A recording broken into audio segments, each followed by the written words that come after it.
हमारे साथ आज खास चर्चा में है एसोसिएशन ऑफ इंडस्ट्री के अध्यक्ष प्रमोद डाफरिया सर। आइए उनसे जानते हैं कि वर्तमान में उद्योग की क्या स्थिति है। सर, निरंतर यदि हम बात करें, एक बड़ा बुरा दौर भी देखा था उद्योग जगत ने, लेकिन अब स्थिति अब स्टेबल हो गई है।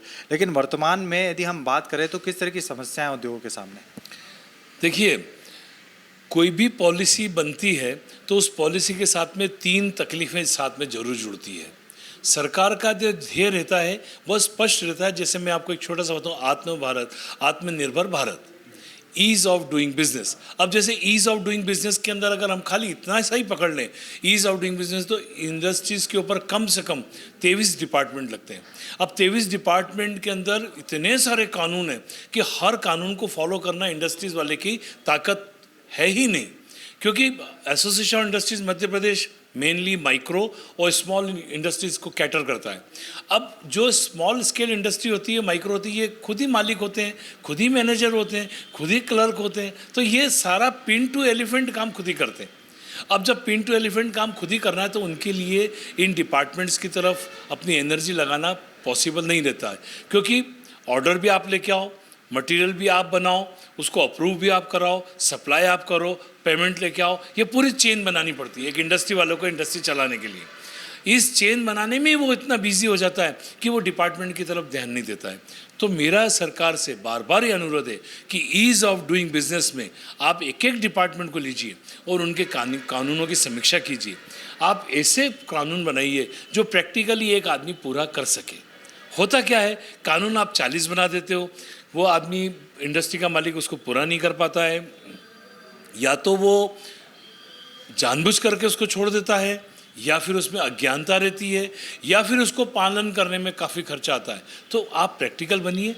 अज्ञानता की उसको बहुत फीस देना पड़ती है। हर डिपार्टमेंट आता है कि आज तो मैं आपकी फैक्ट्री बंद कर दूंगा। तो वो चीज़ें हैं, वो ख़त्म होनी चाहिए। ईज़ ऑफ डूइंग बिजनेस के अंदर इतने कम कानून होना चाहिए कि एक आदमी, एक इंडस्ट्री का मालिक उसको आसानी से पालन कर सके और उसमें भ्रष्टाचार भी कम होगा। तो सरकार इसमें कर रही है, लेकिन जिस तेज़ी से आगे बढ़ना चाहिए उस तेज़ी से ये अभी भी आगे नहीं बढ़ रहा है। मेरी सरकार से, मेरी शासन प्रशासन से विनती है कि वो वैसे तो हैंड होल्डिंग कर ही रहे हैं अच्छी तरह से कोशिश करके, पर वो बड़े बड़े चीज़ों को पकड़ रहे हैं। छोटी इंडस्ट्रीज़ के बारे में भी सोचें, उनको भी आगे बढ़ने का मौका मिलना चाहिए। कहीं ना कहीं से गवर्नमेंट पॉलिसीज़ जो रहती हैं वो कहीं ना कहीं उद्योग के विकास में या उद्योग को बढ़ाने में कई महत्वपूर्ण भूमिका निभाती है। तो गवर्नमेंट पॉलिसी से कहीं ना कहीं उद्योगपति या बात करें जो छोटा उद्योग से लेकर बड़े उद्योग लगाना चाहते हैं, कहीं ना कहीं गवर्नमेंट पॉलिसी से काफ़ी परेशान रहते हैं। उसको लेके क्या कहना है? मैं वही कह रहा हूँ आपको सर कि आप एक एनालाइज कीजिए कि 20 साल पहले कितनी माइक्रो इंडस्ट्री डली। अब 20 साल पहले जितनी माइक्रो इंडस्ट्रीज आज उनकी हालत क्या है? क्या वो बंद हो गई? क्या वो माइक्रो से स्मॉल स्केल यूनिट बन गई, या अभी तक माइक्रो है? तो आपको मालूम पड़ेगा कि ये तीनों में तकलीफें कहाँ आई है। अगर बंद हुई है तो क्यों हुई है, अगर माइक्रो की माइक्रो रह गई तो क्यों रह गई है, अगर माइक्रो से स्मॉल बन गई तो कैसे बन गई है। तो ये सब चीज़ें जब आप एनालाइज करेंगे तो उससे आपको मालूम, उनसे उनकी तकलीफें मालूम पड़ेंगी। जो आदमी बीमार होता है वही अपनी तकलीफ बता सकता है। तो आप एनालाइज करिए। गवर्नमेंट को एक डिपार्टमेंट बनाना चाहिए जो इस बात को सर्च आउट करे, एनालाइज करे कि इंडस्ट्री को आगे बढ़ने में क्या चीज़ें रोक रही हैं।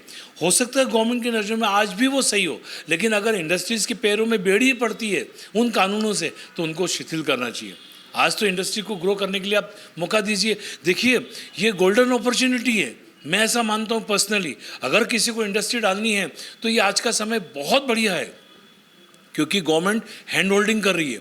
आपको मालूम है कि टेक्निकल आपको असिस्टेंस गवर्नमेंट दे रही है, आपको स्किल डेवलपमेंट से तैयार लोग दे रही है, आपको बैंक दे रही है जो कि 59 मिनट्स में आपका कर्जा आपको सेंक्शन करेगी, लोन सेंक्शन करेगी।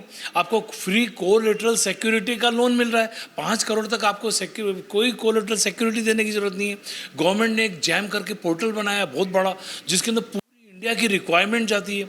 उस जेम के अंदर डिपार्टमेंट्स को नंबर दिए गए हैं कि अगर मान लीजिए नगर पालिका खरीद रही है तो 5 में से उसको कितने नंबर मिले, कि वो रेड क्वालिटी में आती है, रेड जोन में आती है, किस में आती है। नगर पालिका बहुत तकलीफ देती है, तो गवर्नमेंट ने उसको रेड जोन में रखा हुआ है ताकि आप सप्लाई करो तो पहले से जान लो कि जिसको आप सप्लाई कर रहे हो वो लोग कैसे हैं, उनकी पेमेंट कंडीशंस कैसी हैं, क्या क्या वो कंडीशन लगा के काम करते हैं।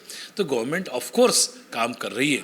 मैं माननीय मोदी जी का भक्त हूँ एक तरह से, क्योंकि मैं ऐसा मानता हूँ कि उनके आने के बाद कई चीज़ें दुरुस्त हुई है हमारे इसमें। सर मैं आपको क्लियरली बताना चाहता हूँ कि आज से 20 साल पहले हम ऐसा मानते थे किसी से बदला लेना हो तो उसको फैक्ट्री डलवा दो, तो आज हम उससे तो उभर के बाहर निकले।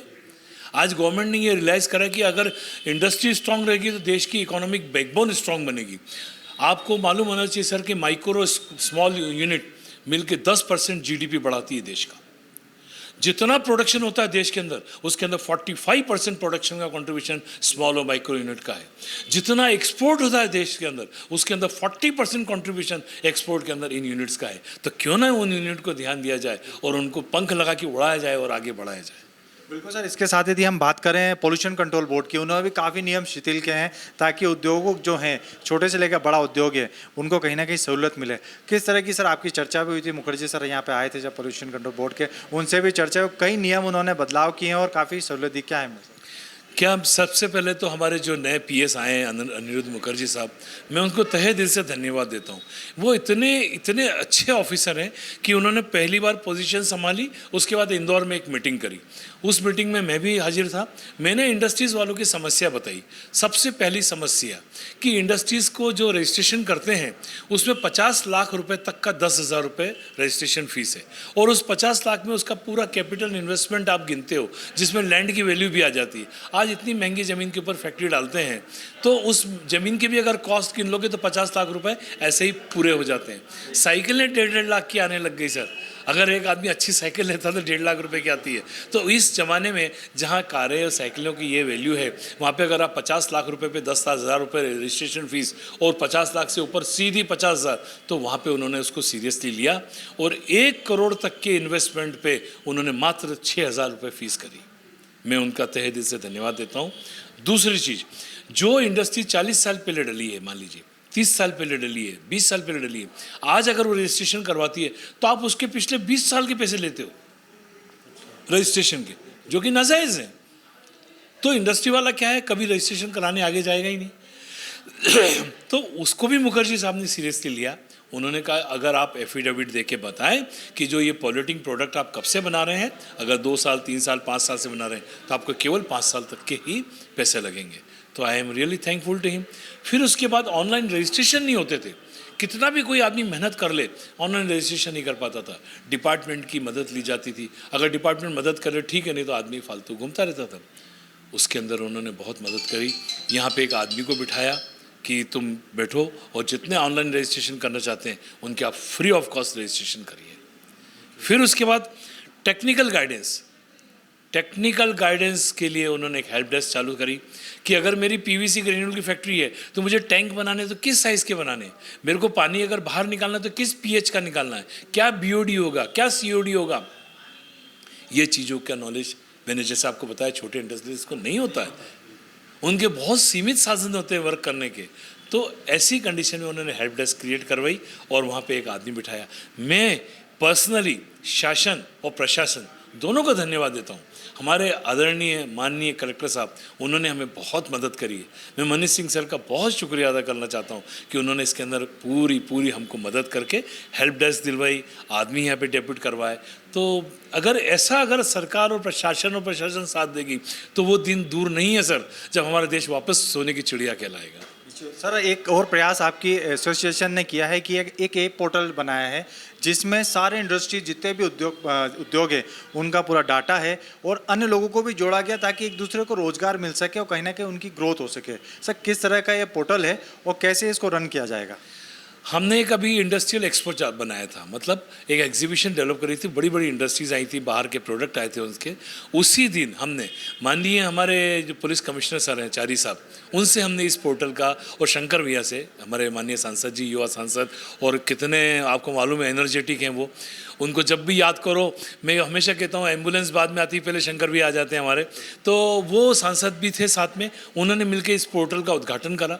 इस पोर्टल के अंदर जितनी हमारी इंडस्ट्रीज मेंबर हैं या जो इंडस्ट्रीज मेंबर नहीं हैं, उनकी सारी जानकारी इस पोर्टल पर रहेगी।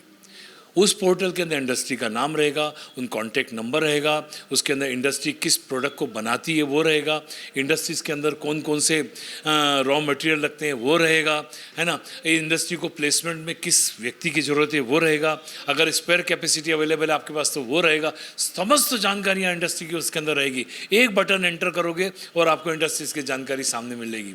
इससे आपको B2B में एंटर होने में बहुत आराम मिलेगा।